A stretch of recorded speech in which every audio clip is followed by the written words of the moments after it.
Hi, Brad here from the Aerometer Company. We're going to show you how to install a watermark by using the WATERMARK sensor installing tool.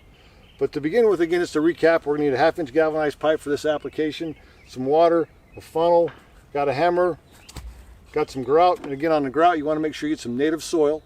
Don't want to import other soil, so dig down 6, 8, 10 inches, get some native soil, and away we go. So what we're going to do here is we're going to tap this down to the proper depth. We're going, in this case, about 12 inches. A little bit of water we're going to put around there to make sure the sides don't collapse on us.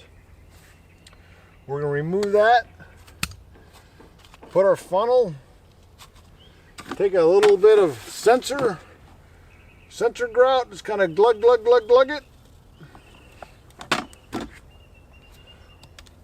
We're going to take our sensor, which is on this tool. I made a mark here with some tape about the depths that I want. I'm going to go ahead and slide that down inside of there and push it, and you might have to put a little bit extra weight on it.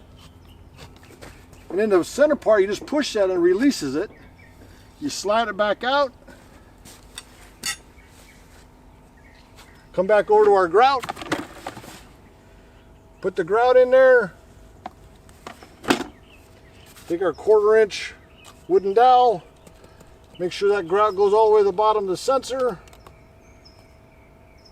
And again, what I like to do is take a small little trench, bury those wires, get them out of the way. Nice and simple. That's how you do it using a WATERMARK sensor installing tool.